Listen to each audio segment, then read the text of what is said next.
এক নম্বরে হচ্ছে আসহাবে কাহাফের ঘটনা। এটা ২৫০ খ্রিস্টাব্দের সময়কালে রোমান সাম্রাজ্যের একজন বাদশা ছিল, নাম দাকিয়ানুস। প্রতাপশালী বাদশা, পৌত্তলিক, মূর্তির পূজা করে। ঈসা আলাইহিস সালাম বিদায় নিয়েছেন, ২৫০ বছর হলো। তো সব নবীর ধর্মই কিন্তু ইসলাম, যদিও আমরা নাসারা বলি, ইহুদি বলি, সব নবীদের ধর্মই কি ইসলাম। তো তিনি ছিলেন পৌত্তলিক, মূর্তির পূজা করত। আর তার এলাকায় কেউ যদি ঈসা আলাইহিস সালামের নাম নিত, আখিরাতে বিশ্বাস করত, আল্লাহ বিশ্বাস করত, তাদেরকে তারা পাথর মেরে হত্যা করত। এজন্য ভয়ে কেউ ঈসাই ধর্মে ঈমান আনত না, মানে ইসলামে ঈমান আনত না। এই রাজার ভয়ে সবাই মূর্তির পূজা করত। কিন্তু ৭ জন যুবক ছিল, তারা স্রোতে গা ভাসিয়ে দেয়নি। স্রোতের বিপরীতে তারা ঈমান নিয়ে দাঁড়িয়েছে। তারা ঈসা আলাইহিস সালামের রেখে যাওয়া সত্য ধর্মের উপর ঈমান এনেছিল, আখিরাতে তারা বিশ্বাস করত। তো এই ৭ জন যুবকের কথা ছড়াতে ছড়াতে রাজা দাকিয়ানুসের কাছে চলে যায়। উনি তো রেগে মেগে আগুন, ডেকে পাঠালো ৭ জনকে। তাদেরকে জিজ্ঞেস করলো, তোমরা কাকে মানো? বলতেছে, এক আল্লাহকে মানি। সাহসী, খুবই সাহসী। বলতেছে, তুমি কি জানো তোমরা কার সামনে কথা বলতেছো? আমি তো তোমাদেরকে মৃত্যুদণ্ড দিতে পারি। তারা বলে, দেন, কিন্তু আমরা সব বিসর্জন দিলেও ঈমান বিসর্জন দিতে পারবো না। সুবহানাল্লাহ। তিনি বললেন, তোমরা যুবক মানুষ, রক্ত গরম, আবেগে কথা বলতেছো, ৩ দিন সময় দিলাম, যাও, ঈসার নাম ভুলে যাও, আখিরাত ভুলে যাও, আল্লাহর নাম ভুলে যাও। ৩ দিন পরে তোমাদেরকে আবার ইন্টারভিউ নেব। ওই দিন যদি একই কথা বলো, পাথর মেরে ৭ জনকে দুনিয়া থেকে উড়িয়ে দেব। তারা চলে গেল। এবার ৭ বন্ধু মিলে পরামর্শ করতে লাগলো, কি করতে পারি আমরা, এই গুণে ধরা সমাজকে আমরা কিভাবে বাঁচাবো, এই পৌত্তলিকতার ছোবল থেকে এই ইফসিস নগরীকে বাঁচাবো কি করে। নগরীটার নাম ছিল ইফসিস নগরী। বর্তমানে এটা তুরস্কের ইজমির শহরে অবস্থিত। এখনো জায়গাটা প্রত্নতাত্ত্বিকদের ওই ইয়েতে এটা সংরক্ষিত, এখনো টুরিস্টরা যায়। তো তারা বলল, আমরা ঈমান বিসর্জন দিব না, যদি আমরা ওদের কথা মেনে নেই, আমরা তো মুশরিক হয়ে গেলাম। চলো আমরা এক কাজ করি, আমরা এলাকা ছেড়ে দিই।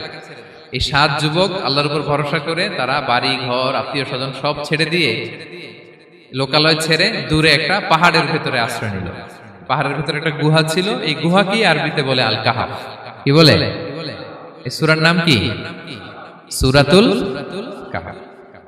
তো তাদের সাথে সাথে একটা কুকুরও যাচ্ছিল। তারা বারবার তাড়িয়ে দেওয়ার চেষ্টা করতেছিল কুকুরটাকে, যাতে না যায়, কিন্তু কুকুর শুধু কান্না করে তাদের সাথে যাওয়ার জন্য, ঘেউ ঘেউ করতেছিল। এই কুকুরটাকেও সাথে নিল। ভালো মানুষদের সাথে থাকলে কি হয় দেখেন, এই কুকুরের কথা, যেহেতু ৭ জন ইমানদারের সাথে একটা কুকুর ছিল, এই কুকুরের কথা আল্লাহ সূরাতুল কাহাফে উল্লেখ করে দিয়েছেন। ওয়া কালবুহুম বাসিতুন যিরাআইহি বিল ওয়াসি। তো তারা ভিতরে গেল, যে প্রচন্ড ক্লান্ত, তারা ঘুমিয়ে পড়ল। কি করলো? এই এক ঘুমে আল্লাহ ৩০৯ বছর কাটাই দিলেন। কয়শো ৯ বছর? ৯ বছর। ঘুম, সব ঘুম, প্রচন্ড ঘুম, ঘুম যেন আর কাটে না। ৩০৯ বছর পরে এরা জাগল। এখন খুব ক্ষুধা, ঘুমে আর মোর ভাঙতেছে। আর একজন জিজ্ঞেস করতেছে, কি লম্বা সময় ঘুম দিলাম কোথায় আমরা? একজন বলতেছে, হ্যাঁ, মনে সারাদিনই ঘুমাইছি আমরা। আরেকজন বলতেছে, না না, সারাদিন না, দিনের কিছু অংশ হয়তো ঘুমাইছি। আসলে কয় বছর ঘুমাইছে? ৩০৯ বছর। তো এদিকে সভ্যতার তো চেঞ্জ। এখানে ওই দাকিয়ানুস মরে, এর ছেলে মরে, এর নাতি মরে, পুতি মরে, এখন ৬ষ্ঠ নম্বর রাজা আসছে। প্রজন্মের পর প্রজন্ম তো শেষ। ৩০৯ বছরে কমপক্ষে ৪-৫টা জেনারেশন চেঞ্জ হবে।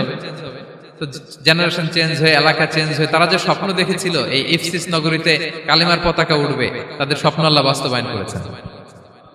৩০৯ বছরের ব্যবধানে এই এলাকার সবাই মুসলিম হয়ে গেছে। আল্লাহ চাইছিলেন ওদেরকে দেখাবে, এটা ওদের স্বপ্নটা যে বাস্তবায়ন হয়েছে এটা দেখাবে। তো ঘুম থেকে উঠছে, একজনকে তারা বললো যে লুকায় লুকায় চাদর মুড়ি দিয়ে কিছু রুটি নিয়ে আসো বাজার থেকে, যাতে তোমাকে না চিনে। চাদর মুড়ি দিয়ে যাও। কিছু পয়সা ছিল, মুদ্রা দিয়ে দিছে। তো সে যে যখন দোকানদারের কাছ থেকে রুটি নিয়েছে আর মুদ্রা দিছে, দোকানদার বলে, এই মুদ্রা কোথা থেকে আসলো? ৩০৯ বছর আগে মালয়েশিয়াতে রিঙ্গিট ছিল কিনা জানি না, যেভাবে ওরা ট্রানজাকশন করতে পারে, যেটা ছিল ওইটা যদি এখন কেউ দেয়, রাধুনী বিলাসে খাবার পাওয়া যাবে? হ্যাঁ। তো রুটিওয়ালা বলে, তুমি বর্তমান সময়ের মুদ্রা দাও, এটা দিচ্ছ কেন? বলতেছে, এটা তো বর্তমান সময়ের মুদ্রা। বলতেছে, এই যে মুদ্রার মধ্যে দেখো কোন সালের সিল দেওয়া, এটা তো শত শত বছর আগে। বলতেছে, কি বলে শত বছর আগে? আমি তো আজকে সকালেই বাজার করলাম। ওই বাজার করে যে টাকাগুলো ছিল ওইটাই তো পকেটে। বলতেছে বলে কি, নিশ্চয়ই তুমি গুপ্তধনের সন্ধান পেয়েছো, হিডেন ট্রেজার। বলো, মানে তার সাথে এদের কথাবার্তা কিছু মিলতেছে না। পরে তাকে ধরে ওই সময়কার রাজার কাছে নিয়ে গেছে। ওই রাজা আবার মুসলিম, সবাই মুসলিম তখন। সে যা বলে এরাও কেউ বিশ্বাস করে না, এরাও যা বলে এও বিশ্বাস করে না। আর এলাকা এর বাড়িঘর আসবে কোত্থেকে? এর নাতি পুতি যা আছে 5-6 পুরুষ তো মরে সবাই কবরে। তখন তার কথা শুনে সবাই অবাক। তো এটা মিলানোর জন্য তারা 309 বছর আগের দাকিয়ানুস বাদশার সরকারি যে নথিপত্র, ওই পুরাতন ছিঁড়া নথিপত্র তারা বের করলো। বের করে দেখে ঠিকই দাকিয়ানুস নামে এক বাদশা ছিল, আর অনেক শত শত বছর আগে মোস্ট ওয়ান্টেড 7 জন যুবক ছিল, যাদের ব্যাপারে এক্সিকিউশনের অর্ডার ছিল। এখন দেখে তারা অবাক। লম্বা ঘটনা আমি খুব শর্ট করে বলতেছি। পরে সবাই মিলে তাকে সহ ওই গুহায় গেল। গুহায় যাওয়ার পরে সে বাকিদেরকে ডাকতে গুহার ভিতরে ঢুকলো। আল্লাহ তাআলা 7 জনকে ওইখানে মৃত্যু দিয়ে দিলেন। চিরকালের জন্য এই 7 জন ঘুমায় পড়লো। আর এলাকাবাসী রাজা সহ ওইখানে তারা একটা মসজিদ নির্মাণ করলো। This is the story of আসহাবে কাহাফ। তো এলাকাবাসী যদিও মুসলিম হয়েছিল, কিন্তু আখিরাতের ব্যাপারে তাদের একটা সন্দেহ ছিল যে আসলে মানুষ মরার পরে কি আবার জীবিত হবে? মৃত্যুবরণ করার পরে আবার মানুষ জীবিত হবে? তাদের মনের মধ্যে একটা সন্দেহ ছিল যে আসলে মারা গেলে মানুষ আবার উঠতে পারে। তাদের এই সন্দেহ দূর করার জন্য আল্লাহ তাআলা এই 7 জনকে 309 বছর ঘুম পাড়িয়ে আবার জীবিত করলেন। সুবহানাল্লাহ বিহামদিহি। তাহলে ঈমান কিভাবে বাঁচাতে হয়, এটার প্রেরণা আমরা এই 7 যুবকের কাছ থেকে পাই। এখানে যেটা আমরা শিখি প্রিয় ভাইরা, 1 নম্বর লেসন হচ্ছে আমাদের গুড কোম্পানি লাগবে, রাইটাস পিপল, মানে আমাদের সার্কেলটা ভালো হইতে হবে। তাদের 7 জনের সার্কেলটা খুব ভালো ছিল, ফলে তারা বিপথে যায় নাই এবং তারা এমন শক্ত সিদ্ধান্ত নিয়েছে যে আল্লাহ তাআলা সেটাতে বরকত দিয়েছেন, গোটা সমাজকে আল্লাহ তাআলা চেঞ্জ করে দিয়েছেন। এটা হচ্ছে 1 নম্বর লেসন। আপনি ঈমান বাঁচাতে হলে আপনার সার্কেল ভালো লাগবে। খুঁজবেন যে এলাকায় যাবেন ওখানে নামাজি সার্কেল কারা আছে, ওখানে জ্ঞানী গুণী সার্কেল কারা আছে, ওখানে ভালো কাজ করতে চায়, একে অপরকে সহযোগিতা করে, কল্যাণের পথের যাত্রী কারা আছে খুঁজতে হবে আপনাকে। খুঁজে ওই সার্কেলে আপনি যুক্ত হবেন, তাইলে ঈমান বাঁচানো যাবে। ক্লিয়ার? 2 নাম্বার হচ্ছে conflict between believers and disbelievers it's universal. সত্য মিথ্যার লড়াই এটা চিরন্তন, আজীবন থাকবে। এটা ওনাদেরও ছিল, এখনো আমাদের লড়াই করে যেতে হচ্ছে, আমাদের ভবিষ্যৎ প্রজন্মও করবে। এই লড়াইটা আমরা করে যেতে চাই। কি বলেন? হ্যাঁ, থামা যাবে না? আমরা থামতে আসি নাই, আমরা এই লড়াইটা করে যাব। আমরা সত্যের কথা বলেই যাব ইনশাআল্লাহ। বলেন। 3 নাম্বার হচ্ছে যে লেসনটা আমরা পাই, অনেকগুলো লেসন, আমি খুব প্রেসাইজলি বলতেছি। যুবকরা চাইলে একটা সমাজকে পাল্টে দিতে পারে। এই পৃথিবীতে যত বড় বড় বিপ্লব হয়েছে এগুলো যুবকরা এনেছে। তারা হচ্ছে সভ্যতা গড়ার কারিগর। আসহাবে কাহাফ আমাদের এই সময়ের নওজওয়ানদের জন্য প্রেরণা। তারা আমাদের জন্য প্রেরণার বাতিঘর। তারা যেমনি ঈমানকে রক্ষা করেছে, আমাদের যুবকরা চাইলেও তাদের ঈমানি চেতনাতে স্পিরিট দিয়ে সমাজটাকে পাল্টে দিতে পারে। কি বলেন? এখানে বেশিরভাগই তো যুবক। হ্যাঁ, গুড সার্কেলে থাকবেন তো আপনারা? সত্যের পক্ষে সবাই থাকবেন তো? আল্লাহ তাআলা কবুল করুন। আচ্ছা, এবার 2 নাম্বার ছিল সম্পদের ফিতনা, কিভাবে বাঁচবেন। আসহাবে কাহাফের পরে সূরা কাহাফে আল্লাহ তাআলা একজন বাগানওয়ালার ঘটনা বলেছে। 2 জন বন্ধু, একজন একটু গরিব, সে বিশ্বাসী, আরেকজন ধনী, সে অবিশ্বাসী। তাকে আল্লাহ তাআলা বিশাল বড় খেজুরের বাগান আর আঙ্গুরের বাগান দিয়েছেন, বিশাল বড়, অনেক বড় বিজনেস ম্যাগনেট। তো এই সম্পদের অহংকার সে করত। সে প্রায় তার গরিব বন্ধুকে বলতো যে তোর চেয়ে আমার সম্পদও বেশি, সন্তানও বেশি, জনবল বেশি, লোকবল বেশি, অর্থবল বেশি, সব বেশি। অহংকারে তার পা মাটিতে পড়তো না। আর সে আখিরাতে অবিশ্বাস করত এবং সে বলতো যে এই সম্পদ আমারে বাঁচাবে, চিরকাল আমাকে স্মরণীয় করে রাখবে, এই সম্পদ কোনোদিন যাবে না। অনেক বড় বড় ধনীরা আছে, তারা এরকম মনে করে যে আমি এত বড় সিআইপি, হ্যাঁ, আমি এত বড় বিজনেস ম্যাগনেট, এই দিন বোধহয় আর চেঞ্জ হতে পারে না, আমার আজীবনই বোধহয় এত পাওয়ার থাকবে, এত সম্পদ থাকবে। এটা ভুল ধারণা। এটা কি ভুল ধারণা? এই যে তুরস্কে দুর্ভিক্ষ হইল না, আপনারা দেখছেন না যে অনেক সম্পদের মালিক বাড়ি ঘর ভেঙে রাস্তার ফকির। এখন ওই যে রিফিউজিদের জন্য যে খাবার আসছে ওখানে লাইনে দাঁড়াইছে, কারণ এখন লাইনে না দাঁড়ালে খাবারও তো মিলবে না। 1000 কোটি টাকার মালিক ছিল, ভেঙে চুরে সব শেষ। এখন রিলিফের নেয়ার জন্য দুস্থদের কাতারে ওখানে দাঁড়াইছে, কারণ দাঁড়াইলেই কিছু খাবার পাওয়া যাবে, খিচুড়ি পাওয়া যাবে, তা না হলে তো খাবারটাও মিলবে না। এই যে বঙ্গবাজারে আগুন লাগলো আমাদের বাংলাদেশে, 20টা-25টা দোকান ছিল অনেকের যাদের অন্যান্য বিজনেস আছে তারা হয়তো সার্ভাইভ করতে পারতেছে, কিন্তু এমন অনেক ব্যবসায়ী ছিল সব শেষ, জ্বলে পুড়ে তার টাকা পয়সা পুঁজি স্বপ্ন সব শেষ। তো ধনীকে গরিব বানাতে আল্লাহর 1 সেকেন্ডও লাগে না। ওই বিশাল প্রাসাদ থেকে টেনে ভাঙ্গা থালা হাতে দিয়ে রাস্তায় নামাইতে আল্লাহর কয় সেকেন্ড লাগে বলেন তো? 1 সেকেন্ডও লাগে না। সো এই লেসনটা কিন্তু আমাদের নিতে হবে। এবং ওই ব্যক্তির নসিবে তাই ঘটেছিল, সে যখন অহংকার করতেছিল আল্লাহ তাআলা আকাশ থেকে হুসবান একটা আগুন পাঠালো, ওই আগুন এসে তার আঙ্গুরের বাগান, তার খেজুরের বাগান, বিশাল মাইলকে মাইল এই বাগান জ্বালিয়ে পুরো মুহূর্তের মধ্যে সারখার করে, এবং মুহূর্তের মধ্যে সে পথের ভিখারি, ফকির। এই ঘটনাটা এনে আল্লাহ তাআলা সম্পদশালীদেরকে রিমাইন্ডার দিলেন যে এই সম্পদের ফিতনায় তোমরা পড়ে যেও না। আমরা সম্পদশালী হলে বাস্তবতা অনেক সময় ভুলে যাই। সূরাতুল হুমাজাতে আল্লাহ তাআলা বলেন ইয়াহসাবু আন্না মালাহু আখলাদা, সম্পদশালীরা মনে করে এই সম্পদ আমাকে চিরকাল বাঁচিয়ে রাখবে, চিরকাল বোধহয় এই সম্পদ আমার হাতে থাকবে। না, এটা হাতের ময়লা, আজ আছে কাল নাই, যে কোনো সময় চলে যেতে পারে। এটা হচ্ছে ম্যাটেরিয়ালিস্টিক আউটলুক, বস্তুবাদী চিন্তা থেকে এই আমাদের ধনী ভাইদের এই সমস্যাটা হয়, ভোগবাদী চিন্তার প্রভাব আর কি। সম্পদ যখন হাতে থাকে ধরাকে সরাজ্ঞান করে, মনে করে যে সবই আমার কন্ট্রোলে। না, আপনারে ওই গরিবের কাতারে আনতে, ওই রিলিফের সম্পদ নেয়ার জন্য ওই লাইনে দাঁড় করাইতে আল্লাহর 1 সেকেন্ডও লাগে না, এটা খেয়াল রাখতে হবে। আমরা যখন প্রাইভেট কারে চড়ি মাঝে মাঝে অনেকে এসে হাত পাতে, এদেরকে ছোট করা যাবে না। গল্পটা আল্লাহ ভিন্ন করতে আল্লাহর 1 সেকেন্ডও লাগে না। ওইদিকে আমি দাঁড়ায় হাত পাততাম আর উনি প্রাইভেট কারে বসে থাকতো, আল্লাহ চাইলে এরকম করতে পারতেন না? পারতেন। তো এখান থেকে আমাদের জন্য শিক্ষা হচ্ছে সম্পদ এটা ক্ষণস্থায়ী, আজ আছে কাল নাই, এটা ক্ষণস্থায়ী, এটাকে এভারলাস্টিং মনে করা যাবে না। এভারলাস্টিং হচ্ছে আখিরাত, ওয়ালাল আখিরাতু খায়রুল লাকা মিনাল উলা, আখিরাত তোমার জন্য দুনিয়ার চেয়ে শ্রেষ্ঠ। এবং আল্লাহ তাআলা দৃষ্টান্ত একটা দিয়েছেন যে দুনিয়ার জীবনটা হচ্ছে কামা, ওই পানির মতো যেটা আনজালনাহু মিনাস সামা, আকাশ থেকে নাজিল করেছি। ওই পানি ক্ষেতের মধ্যে পড়ে ফসল, ফুল ফসল হয়েছে, এরপরে যখন ফসল কাটা হয় ওই ক্ষেত খামার এগুলো তৃণলতা হয়ে যায়, ভুসির মতো হয়ে যায়, তখন বাতাসের ঝাপটায় একবার এদিকে যায় একবার ওদিকে যায়। অনেক লম্বা উপমা, আমি সংক্ষেপে বললাম। তো শেষ আউটপুটটা হচ্ছে এটা, সম্পদ এটা মুহূর্তেই চলে যেতে পারে। সম্পদ উপার্জন জায়েজ আছে, মুসলিমরা সম্পদ উপার্জন করতে পারবে, কোনো অসুবিধা নাই। আপনি যদি ধনী হন এটা ভালো, ফলে আপনি যাকাত দিতে পারবেন, অসহায় দুস্থদের সহায়তা করতে পারবেন, কন্ট্রিবিউট করতে পারবেন। আপনি সম্পদ হাতের মুঠোয় নেবেন, কন্ট্রোল করবেন, কিন্তু এই দিকে স্থান দিবেন না, দ্যাটস ইট, তাহলেই হবে। আমরা সম্পদ কি করতে পারবো? উপার্জন করতে পারবো, কিন্তু হৃদয়ে স্থান দিতে পারবো না। হৃদয়ে স্থান থাকবে আখিরাতের। এই মাইন্ডসেট যদি আপনি গড়ে তোলেন তাহলে সম্পদের ফিতনা আপনি কখনো পড়বেন না। এই পয়েন্টটা কি ক্লিয়ার সবার? ক্লিয়ার।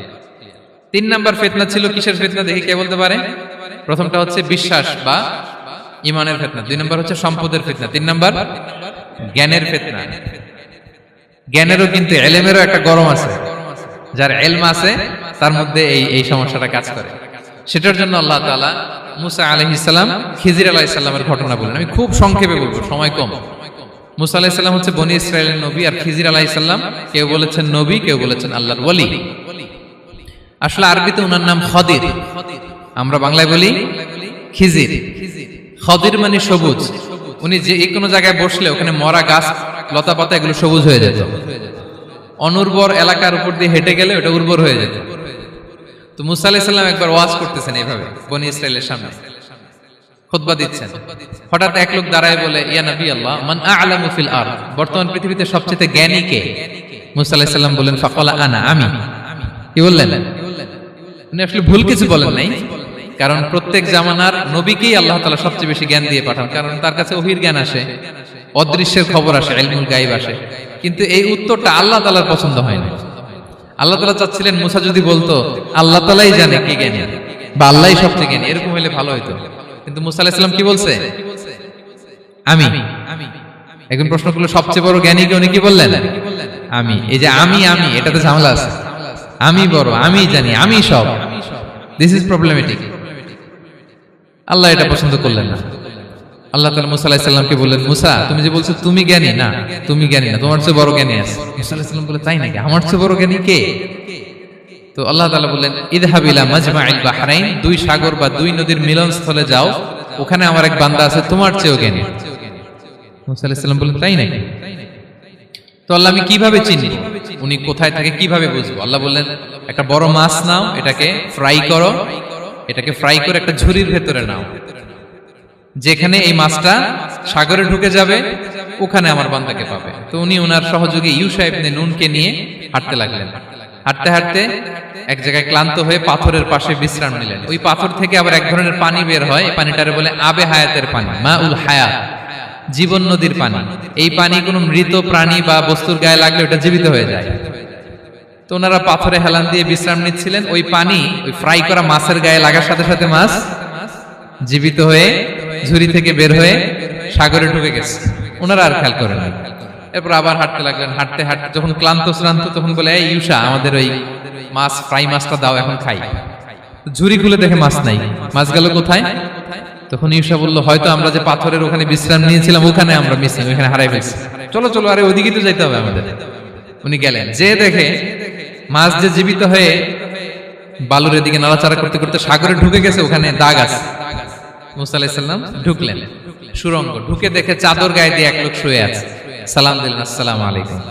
ওই লোক চাদর আর সরায় না, ভিতর থেকে বলতেছে, ওয়ালাইকুম আসসালাম। তো চাদরের ভিতর থেকে উনি বলে, মান আন, তুমি কে? মুসা আলাইহিস সালাম বললেন, আনা মুসা, আমি মুসা। উনি বলেন, মুসা বনি ইসরাইল, বনি ইসরাইলের মুসা? বলেন, হ্যাঁ। কেন এসেছো? এবার চাদর খুললেন। বলতেছে, আপনার কাছ থেকে কিছু শিখতে আসছি। আল্লাহ বলছে, আপনি নাকি সবচেয়ে বড় জ্ঞানী। আমি ভুল করে বলে ফেলছিলাম আমি। আল্লাহ বলছেন যে আপনি নাকি জ্ঞানী। বলতেছে, না, তুমি আমার জ্ঞান নিতে পারবে না, ওই ধৈর্য শক্তি তোমার নাই। মুসা আলাইহিস সালাম বললেন যে, আপনি যে কোনো শর্তে আমাকে একটু রাখেন কয়েকদিন, আপনার সাথে আমি রাজি। বললেন, না, তুমি পারবে না। মুসা আলাইহিস সালাম জোর করতে লাগলেন। অবশেষে খিদির আলাইহিস সালাম রাজি হলেন। বললেন, শর্ত হচ্ছে আমি যাই করি আর না করি আমাকে কোনো প্রশ্ন করা যাবে না। মুসা আলাইহিস সালাম বললেন, ওকে। সফর শুরু হলো। সামনে নদী, এক লোক তাদের নৌকা দিয়ে নদী পার করাই দিল। নদী পারাপারের পর খিজির আলাইহিস সালাম লাঠি দিয়ে নৌকার তলাটা ছিদ্র করে দিলেন। মুসা আলাইহিস সালাম বললেন, ইন্না লিল্লাহি, এটা আপনি কি করলেন? ওরা আমাদেরকে নদী পার করে দিল, আর যে ভাড়াটা আসছিল এটাও নিল না, আমাদেরকে সম্মান দেখালো, আপনি নৌকা ছিদ্র করে দিলেন। খিজির আলাইহিস সালাম বলছে, এই যে আমি বলছিলাম না তুমি ধৈর্য ধারণ করতে পারবে না, যাও, তোমার রাস্তায় তুমি, আমার রাস্তায় নেই। মুসা আলাইহিস সালাম আবার ক্ষমা চাচ্ছেন যে, আপনি আমার ক্ষমা করেন, আমি তো ভুলে গেছি, আর প্রশ্ন করবেন না। চলতে লাগলেন। হঠাৎ বাচ্চারা খেলতেছে, এক বাচ্চাকে ধরে হত্যা করলেন খিজির আলাইহিস সালাম। এবার তো মুসা আলাইহিস সালাম রেগে গেছে, আপনি করলেনটা কি? একটা নিষ্পাপ ফুলের মতো শিশুকে হত্যা করলেন। খিজির আলাইহিস সালাম বলে, এই যে আমি জানতাম যে তুমি ধৈর্য ধারণ করতে পারবে না, তোমার রাস্তা এক, আমার রাস্তা এক, যাও। এবার মুসা আলাইহিস সালাম করজোর করতেছে যে, this is the last chance, একটা ফাইনাল চান্স দেন, একটা সুযোগ দেন, আর আমি প্রশ্ন করব না, এটাই লাস্ট। বলেন, ওকে, ঠিক আছে। হাঁটতে হাঁটতে এক ইহুদি বসতির সামনে যে হাজির, দুজনই খুব ক্ষুধার্ত, খাবার চাইলো, এরা আবার কৃপণ, খাবার দিল না। তো খিজির আলাইহিস সালাম বললেন, ঠিক আছে, খাবার যেটা দিচ্ছেন আমরা চলে যাই। যাওয়ার পথে দেখতেছে এই এলাকার একটা দেয়াল ভেঙে পড়ে যাবে। তিনি বললেন, মুসা চলো এটা ঠিক করে দেই। দুইজন মিলে প্রচন্ড ক্ষুধায় এটা সেটা এনে দেয়ালটা তৈরি করতেছে। মুসা আলাইহিস সালাম তো এমনি রাগী, পেটে আবার ক্ষুধা, আবার বলছে কিছু বলাও যাবে না। তিনি এবার আর প্রশ্ন করেন, বলতেছে, ওরা এত কিপটামি করলো আর আপনি এটা করে দিলেন, আপনি তো চাইলে এটা টাকা নিতে পারতেন, পারিশ্রমিক নিতে পারতেন চাইলে। এই কথা বলার পর খিজির আলাইহিস সালাম বললেন, হাযা ফিরাকু বাইনি ওয়া বাইনি, এখানেই তোমার আর আমার সেপারেশন, আর সামনে আগানো যাবে না, তোমার কোনো ধৈর্যই নাই। তো এতটুকু তোমাকে আমি বলি যে আমি একটাও আল্লাহর আদেশ ছাড়া করি নাই, আল্লাহর আদেশে আমি করেছি। কি? এক নম্বর হচ্ছে, ওই যে আমাদের ভাড়া নিতে চাইলো না, আমাদেরকে পার করে দিল, নৌকাটা ছিদ্র করেছি কারণ এই এলাকায় একজন জালিম বাদশা আছে, সে নৌকা পেলেই গরিব মাঝিদের নৌকা সিজ করে নিয়ে যায়। তো এটাকে যখন তলায় ছিদ্র করে দিছি, এই রাজার লোকেরা এসে দেখবে যে এটা তলা ছিদ্র, পানি ঢুকতেছে, এটা নিবে না, ওরা পরে সামহাও এটা রিপেয়ার করে চালাইতে পারবে। মুসা আলাইহিস সালাম বলে, সুবহানাল্লাহ, তাই তো, এটা তো আমি বুঝতে পারি নাই। আর ওই ছোট শিশুটাকে হত্যা করছি, ও অনেক বড় জালিম হবে এলাকা, তার ফিতনায় এলাকাবাসী তটস্থ থাকবে, সে তার মা বাবাকেও জাহান্নামে নেবে। এজন্য আল্লাহ তাআলা আদেশ দিয়েছেন আমাকে, আল্লাহর আদেশে আমি তাকে হত্যা করেছি। মুসা আলাইহিস সালাম বললেন, তাই তো, এটা তো অনেক ভালো কাজ করছেন। তাইলে তো বলতেছে, তাহলে ওইটা বলেন। খাবারও দিল না, এত কৃপণ, এদের দেয়াল কেন ঠিক করতে গেলেন আপনি? তখন তিনি বললেন যে আসলে এটা একটা ইয়াতিমদের ঘর ছিল, দুইটা ইয়াতিম শিশু, তাদের বাবা মা খুব ভালো ছিল, আর এই দেয়ালের নিচে আছে গুপ্তধন। এই দেয়ালটা পড়ে যাবে, এই গুপ্তধন তারা ছোট মানুষ নিতে পারবে না, এলাকাবাসী তাদেরকে বঞ্চিত করে নিয়ে যাবে। আমি দেয়াল গড়ে দিলাম যাতে করে তারা যখন প্রাপ্তবয়স্ক হয় নিজেদের সম্পদ নিজেরা বুঝে নিতে পারে। সুবহানাল্লাহ বিহামদিহি। মুসা আলাইহিস সালাম বলে, তাই তো, এগুলো তো আমি বুঝতে পারি নাই। তো এই ছিল খুব সংক্ষিপ্ত পরিসরে মুসা আলাইহিস সালাম খিজির আলাইহিস সালামের ঘটনা। তো রাসূল সাল্লাল্লাহু আলাইহি ওয়াসাল্লাম বুখারীতে একটা চমৎকার কথা বলেছেন। তিনি বলেছিলেন, ওয়াদিদনা আন্না মুসা সাবার হাত্তা ইউকাসসা আলাইনা মিন আমরিহিম। রাসূল সাল্লাল্লাহু আলাইহি ওয়াসাল্লাম বলেছিলেন, ইস, আমার ভাই মুসা যদি আরেকটু ধৈর্য ধরতো তাহলে আরো কিছু অজানা তথ্য আমরা জানতে পারতাম। এখান থেকে, এই ঘটনা থেকে আমরা কি শিখলাম? প্রথম যেটা আমরা শিখলাম, জ্ঞান নিয়ে বড়াই করতে নেই, ঠিক কিনা? জানার কোনো শেষ নেই, জাননেওয়ালার উপরও জাননেওয়ালা আছে, জ্ঞানীর উপরও জ্ঞানী আছে। আপনি কিছু জেনেই মনে করবেন না আমি সব জানি। আপনার চাইতেও বেশি জ্ঞানী অনেকে আছে। অনেক সময় বক্তার চাইতেও শ্রোতারা অনেক জ্ঞানী। হয়তো এখানে এমন অনেক জ্ঞানী লোক আছে যার ধারে কাছেও আমরা কেউ নেই, হতে পারে। সো আমি সব জানি, এটা ভুল, এটা শয়তান বলে। এটা কে বলে? শয়তান বলে। আবু নাওয়াস একটা কবিতা লিখেছেন, ওয়াকুল লিমান ইয়াদঈ ফিল ইলমি ফালসাফাতান হাবাসতা শাইআন ওয়া গাবাত আনকা আশিয়াউ। কেউ যদি বলে আমি সব জানি, তুমি তাকে বৃদ্ধাঙ্গুলি দেখিয়ে বলো আপনি কিছুই জানেন না। আপনি অল্প কিছু জেনেছেন, জানার এখনো অনেক বাকি। তাহলে মুসা আলাইহিস সালামের এই ঘটনা জিজ্ঞেস করা হলো, কে জ্ঞানী? উনি বললেন, আমি জ্ঞানী। এরকম কি আমরা কখনো বলবো? না। সবচাইতে বড় জ্ঞানী কে? ওয়া ফাওকা কুল্লি যী ইলমিন আলিম। সবচাইতে বড় জ্ঞানী আল্লাহ তাআলা। সো জ্ঞান নিয়ে আমরা অহংকার করব না। দুই নাম্বার যে শিক্ষাটা আমরা পাই, ওই যে নৌকা দিয়ে পারাপার হচ্ছিল, তখন একটা চড়ুই পাখি এসে সাগরের মধ্যে মুখ দিয়েছিল। তো খিজির আলাইহিস সালাম বললেন, মুসা, তুমি কি চড়ুই পাখিটা দেখতে পাচ্ছ? হ্যাঁ, দেখতে পাচ্ছি। চড়ুই পাখিটা যে সাগরে মুখ দিলে দেখতে পাচ্ছ? হ্যাঁ, দেখতে পাচ্ছি।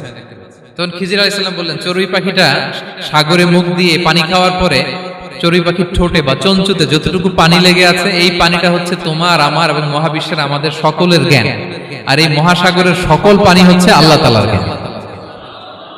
আল্লাহ তাআলা বলেছেন, ওমা উতিতুম মিনাল ইলমি ইল্লা কালিলা। আমি তোমাদেরকে একেবারে অল্প জ্ঞান দিয়েছি, একেবারে অল্প। এই রহস্যে ঘেরা এই মহাবিশ্বের অনেক কিছু আমাদের অজানা। প্রিয় ভাইরা, আমরা অনেক কিছু জানি না, আমাদের এই লিমিটেড নলেজে এগুলো ধরে না। তারপর আমরা জ্ঞানের বড়াই করি। আপনারা উপমাটা বুঝতে পারছেন? একটা নৌকা থেকে চড়ুই পাখি ঠোঁট দিয়ে পানি খাচ্ছে, পানি খাওয়ার পরে স্বভাবতই চড়ুই পাখির ঠোঁটে একটু পানি তো লাগবে। খিজির বললেন যে এই পানিটা হচ্ছে তোমার, আমার, পৃথিবীর সবার জ্ঞান। আর এই সাগরের বাকি পানিগুলো কার জ্ঞান? এবার বুঝতে পারছেন আল্লাহ তাআলার জ্ঞানের পরিধি। আমরা জ্ঞান নিয়ে যেন কখনো কি না করি, বড়াই না করি। জ্ঞান দুই ধরনের, একটা বাহ্যিক জ্ঞান, একটা অন্তর্নিহিত জ্ঞান। External knowledge, internal knowledge. আমরা যখন কোরআন হাদিস পড়ি আমাদের বাহ্যিক জ্ঞান অর্জন হয়। কোরআন হাদিস পড়লেই আপনি জ্ঞানী হয়ে যান। এটা কোরআন হাদিস পড়তে হয়, এটা ডাইজেস্ট করতে হয়, এটার উপর আমল করতে হয়। এই জ্ঞান অর্জন শেষে এরপরে আল্লাহর প্রিয় বান্দাদেরকে আল্লাহ অন্তরে ইলমের নূর দেন, ইলহাম দেন। That is the knowledge, that is the pure knowledge. আপনি হাফেজে কোরআন হয়ে ভাবেন না আপনি সব জানেন, আপনি বুখারী মুখস্থ করে ভাবেন না সব জানেন। এই সব জ্ঞান অর্জন করার পরে ইলমের নূর হাসিল হয়, সেটা আল্লাহ সবারে দেয় না। সো এই অন্তর্নিহিত জ্ঞান, দূরদৃষ্টি, farsightedness, that is the pure knowledge. এটার জন্য বছরের পর বছর, যুগের পর যুগ সাধনা করতে হয়। সেটার জন্য এই জ্ঞান অর্জনের জন্য তিনটা জিনিস করতে হয় ইলমের নূর অর্জনের জন্য। কয়টা? এক হচ্ছে বিনয়, দুই হচ্ছে সফর, তিন হচ্ছে সবর। আবার বলি, এক হচ্ছে বিনয়, দুই হচ্ছে সফর, তিন হচ্ছে সবর। আল্লাহ তাআলা আল্লাহর নবীকে তাওরাত দেওয়ার পরেও আরো ট্রেনিং সেশন করাইছেন খিজির আলাইহিস সালামের কাছে। যাও, ওনার কাছে গেলে তুমি ছোট হবা, নত হবা। জ্ঞান যদি আমি নিতে চাই আমাকে ছোট হইতে হবে। ধরেন একটা গ্লাস থেকে একটা খালি গ্লাসে পানি ঢালবো, তো যেটাতে নেওয়া হবে এটা উপরে থাকলে হবে? যেই গ্লাসটার মধ্যে পানি আছে এটা উপরে থাকবে, ওইটা ব্ল্যাঙ্ক গ্লাসের মধ্যে পড়বে। আপনি নলেজ, ইলম নিতে চাইলে আপনাকে নিচে থাকতে হবে, উনি উপরে থাকবেন। আপনার শায়েখ আপনাকে দিবে, আপনার উস্তাদ আপনাকে দিবে, আপনার মুর্শিদ আপনাকে দিবে। বুঝতে পেরেছেন? তাহলে আমাদেরকে হাম্বলনেস লাগবে, শিখতে হইলে হাম্বল হইতে হয়, বিনয়ী হইতে হয়। আচ্ছা, 2 নাম্বার সফর করতে হয়। এটা আল্লাহ মুসা আলাইহিস সালামকে দিয়ে করাইছেন, যাও পিছে পিছে উস্তাদের পিছে পিছে ঘুরো। তো এজন্য সফর করতে হয়। এখন ঘরে বসে অনেক কিছু জানা গেল, উস্তাদের সান্নিধ্য লাগে, সফর করতে হয়। আমাদের ক্লাসিক আলেমরা হাদিস কালেকশনের জন্য শহরকে শহর সফর করতেন। এখনো আমাদের আলেমরা দেওবন্দে যায়, মিশরে যায়, মদিনায় যায়, এখানকার মালয়েশিয়ান স্টুডেন্টরাও দেশে বিদেশে যে নলেজ অর্জন করে। সফর আপনাকে লাগবে। তাহলে বিনয়, সফর, 3 নম্বরে কি সবর, ধৈর্যশীল হইতে হবে। দেখেন মুসা আলাইহিস সালাম বারবার প্রশ্ন করে ফেলতেছেন, বারবার ওয়াদা ভঙ্গ করতেছেন, এরকম করলে হবে না, ধৈর্য লাগবে। ধৈর্যের বলে বলিয়ান হলে তখনই আপনার মধ্যে ইলম আসবে। তাহলে জ্ঞানের ফিতনায় পড়ার আর আমাদের কোনো সম্ভাবনা আছে? আমরা বিনয়ী হব, আমরা জ্ঞান আল্লাহর দিকে ফিরাই দেব, আমরা বলবো উনি সবচেয়ে ভালো জানেন। পারা যাবে তো ইনশাআল্লাহ? আচ্ছা, আমি একেবারে শেষ পর্যায়ে চলে আসছি, 2 মিনিটের মধ্যে শেষ করে দিচ্ছি। 3 নাম্বার ছিল কিসের ফিতনা? 4 নাম্বার ক্ষমতার ফিতনা। এই ফিতনা থেকে বাঁচার জন্য সর্বশেষ আল্লাহ তাআলা যুলকারনাইনের ঘটনা বলেছেন। অনেক বড় বাদশা ছিলেন, পৃথিবীতে 4 জন বাদশা গোটা বিশ্ব শাসন করেছেন, 2 জন কাফির, 2 জন মুমিন। কাফির একজন হচ্ছে নমরুদ, যিনি ইব্রাহিম আলাইহিস সালামকে আগুনে ফেলেছিলেন। আরেকজন হচ্ছে বখতে নাসার, যাকে ইংরেজিতে বলে নেবুচারনেজার দ্য সেকেন্ড, দ্বিতীয় নেবুচারনেজার। তারা কোনো নির্দিষ্ট এরিয়ার বাউন্ডারির বাদশা না, গোটা বিশ্বের বাদশা ছিলেন। এই 2 জন কাফির। আর 2 জন বাদশা ছিলেন গোটা বিশ্বকে শাসন করেছেন, তারা ছিলেন মুমিন। একজন হচ্ছে সুলাইমান আলাইহিস সালাম, আল্লাহর নবী। আরেকজন হচ্ছে যুলকারনাইন, গোটা বিশ্ব শাসন করেছেন, প্রাচ্য থেকে পাশ্চাত্য সব জায়গায় তিনি গিয়েছেন, ইসলামের বাণী প্রচার করেছেন, জালিমদেরকে শায়েস্তা করেছেন। তো এরকম দিক বিদিক তিনি জয় করতেছিলেন। অনেকে যুলকারনাইনকে আলেকজান্ডার দ্য গ্রেটের সাথে গুলিয়ে ফেলে না। ম্যাসিডোনিয়াতে যে আলেকজান্ডার দ্য গ্রেট ছিল, উনি আর যুলকারনাইন এক নন। যুলকারনাইন হচ্ছে আল্লাহ তাআলার প্রিয় একজন বান্দা, অনেক বড় সাহসী বীর পুরুষ ছিলেন, গোটা বিশ্বে ইসলাম প্রচার করেছেন। করতে করতে করতে করতে অনেক বড় ঘটনা, আমি সব শেষের ঘটনাটা বলি। উনি জর্জিয়া, বর্তমান যে জর্জিয়ার তিবলিসি এরিয়া, এখানে এসে একটা এলাকার সন্ধান পেলেন, যারা ওনাকে এসে বলল যে এখানে একটা জঙ্গলি গ্রুপ আছে যাদের নাম ইয়াজুজ মাজুজ, তারা এসে আমাদের উপর হামলা করে। হে যুলকারনাইন, আমরা আপনাকে ট্যাক্স কালেক্ট করে দিচ্ছি, আপনি তাদের মাঝে আর আমাদের মাঝে একটা প্রাচীর তৈরি করে দেন। আপনারা ইয়াজুজ মাজুজের নাম শুনেছেন না? ইংরেজিতে বলে গগ ম্যাগগ। নূহ আলাইহিস সালামের 4 সন্তান ছিল, হাম, সাম, ইয়াফাস, কানাআন। এই ইয়াফাসের বংশধর হচ্ছে ইয়াজুজ মাজুজ, জঙ্গলি, হাজার হাজার শুধু বংশ বিস্তার করে। তারা এসে লোকালয়ে মানুষের উপর আক্রমণ করে, তাদের গবাদি পশু এগুলো ছিনিয়ে নেয়, ফলমূল খেয়ে ফেলে। তো যুলকারনাইন বাদশার কাছে যখন বিচার দেওয়া হলো, উনি বললেন ঠিক আছে, তোমাদের ট্যাক্স দেয়া লাগবে না, তোমরা শারীরিক পরিশ্রম করে আমাকে সাহায্য করো। তো উনি বর্তমানে হচ্ছে এক পাশে কৃষ্ণ সাগর, ব্ল্যাক সি, আরেকদিকে কাস্পিয়ান হ্রদ বা কাস্পিয়ান সাগর, এর মাঝখানে 1200 কিলোমিটার লম্বা মাউন্টেন রেঞ্জ, পাহাড়ি এরিয়া, আপনারা গুগলে দেখবেন। এইখানে 2 পাহাড়ের মাঝখানে ফাঁকা জায়গায় তিনি বড় বড় লোহার পাত প্রথিত করলেন, গেড়ে দিলেন। এরপরে তামা, সীসা গালিয়ে বিশাল একটা ওয়াল তৈরি করলেন। এটা যুলকারনাইন উনার বানানো ওয়াল বা ড্যাম, প্রাচীর। এখন আর ইয়াজুজ মাজুজ আসতে পারে না, ওরা আর আসতে পারে না। ওরা প্রতিদিন এটা ভাঙার চেষ্টা করে, কিন্তু ভাঙতে ভাঙতে আরেকটু ভাঙলেই ভেঙে যাবে। ওরা বলে আগামীকাল ভেঙে ফেলবো, ইনশাল্লাহ বলতে ভুলে যায়। এজন্য এরপরের দিন এসে দেখে আবার এটা আগের মতো হয়ে আসছে। কিয়ামতের আগ দিয়ে ওদের মধ্যে এই ইনশাআল্লাহর প্রেরণা আসবে। তাদের একজন বলে উঠবে আগামীকাল ইনশাআল্লাহ আমরা এটা ভেঙে খান খান করে দেব, ঠিকই ভেঙে ফেলবে। তখন তারা ভেঙে চুরে কুটি কুটি ইয়াজুজ মাজুজের দল এসে হামলে পড়বে। সামনে পড়বে তাবারিয়া সাগর, একদল এসে তাবারিয়া সাগর এমন ভাবে খাবে, এই দল যাওয়ার পরে আরেক দল এসে এখানে যে সাগরে যে পানি ছিল এটা কল্পনাই করতে পারবে না। তারা পৃথিবীতে ফিতনা ফাসাদ করবে। ঈসা আলাইহিস সালাম তখন আসবেন, দোয়া করবে আল্লাহ তাআলার কাছে মুমিনরা, একটা মহামারী দিবে আল্লাহ তাআলা ইয়াজুজ মাজুজের মধ্যে, ওরা মরে যাবে সব। এরপর বিশাল এক পাখি এসে তাদেরকে আল্লাহর মর্জি মাফিক এমন এক জায়গায় ফেলে আসবে, কেউ জানবে না। তো তারা যে পচে গলে মাটির সাথে মিশেছিল, এই গলিত লাশ থেকে মাটি খুব উর্বর হয়ে যাবে। এরপর আল্লাহ তাআলা পৃথিবীর মধ্যে বারাকা দিবেন, কিছু রোপণ করলে তাড়াতাড়ি ফুলে ফেপে বড় বড় ফলমূল হচ্ছে। তো এটা কিয়ামতের আলামতের অন্য কোনো আলোচনায় হয়তো আমরা বলবো। তো যুলকারনাইন তিনি বিশাল এখানে প্রাচীর তৈরি করে দিয়েছিলেন। এবং প্রাচীর তৈরি করে দিয়ে তাদেরকে বলেছিলেন যে যতদিন আল্লাহ তাআলা চাইবেন এটা থাকবে, এবং যেদিন আল্লাহ তাআলার আদেশ আসবে এটা ভেঙে খান খান হয়ে যাবে। তার মানে দেখেন, এত পাওয়ারফুল, এত শক্তিশালী, এত ক্ষমতাধর হওয়ার পরেও তিনি তার ক্ষমতাকে কার দিকে ফিরিয়ে দিয়েছেন? যে আল্লাহ যতদিন চাইবে এই প্রাচীর টিকে থাকবে, যেদিনই আল্লাহ তাআলার আদেশ আসবে এই প্রাচীর ভেঙে খান খান হয়ে যাবে। সো আমরা ক্ষমতার দেখা পেলে, চেয়ার একটা পেলে আমরা যেন জালিম হয়ে না উঠি, এটা হচ্ছে এখান থেকে শিক্ষা। আমরা যেন জুলুম না করি। উনি সম্পদের মালিক ছিলেন, ক্ষমতার মালিক ছিলেন, কিন্তু উনি যে আল্লাহর বান্দা এটা ভুলে যান নাই। আমরা যখন ক্ষমতাশীল হই, আমরা যখন প্রধানমন্ত্রী হই, আমরা যখন প্রেসিডেন্ট হই, আমরা যখন পাওয়ারফুল হই, আমাদের সবচেয়ে বড় পরিচয় যে আমরা আব্দুল্লাহ, আল্লাহর গোলাম, এটা আমরা ভুলে যাই। আমাদের আসল পরিচয় কি? আমরা আল্লাহর গোলাম। আমরা যে আল্লাহর গোলাম, এই চিন্তাটা, এই সেন্সটা যদি আমাদের মাথায় থাকে, তাহলে ক্ষমতা আমাদেরকে দাম্ভিক বানাতে পারে না, আর ওই ক্ষমতা আমাদেরকে ফিতনায়ও ফেলবে না। তাহলে সম্মানিত সুধী, দাজ্জাল কয়টা জিনিস দিয়ে আমাদেরকে ফিতনায় ফেলবে? চারটা। দ্য ট্রায়াল অফ ফেইথ, ইমানের পরীক্ষা; দ্য ট্রায়াল অফ ওয়েলথ, সম্পদ দিয়ে পরীক্ষা; দ্য ট্রায়াল অফ নলেজ, জ্ঞানের পরীক্ষা; দ্য ট্রায়াল অফ পাওয়ার, ক্ষমতার পরীক্ষা। আর ইমানের পরীক্ষায় উত্তরণের জন্য আল্লাহ তাআলা আমাদেরকে এই সূরায় আসহাবে কাহফের ঘটনা শুনিয়েছেন, যে 7 জন যুবক তারা তাদের ঈমানকে হেফাজত করেছিল।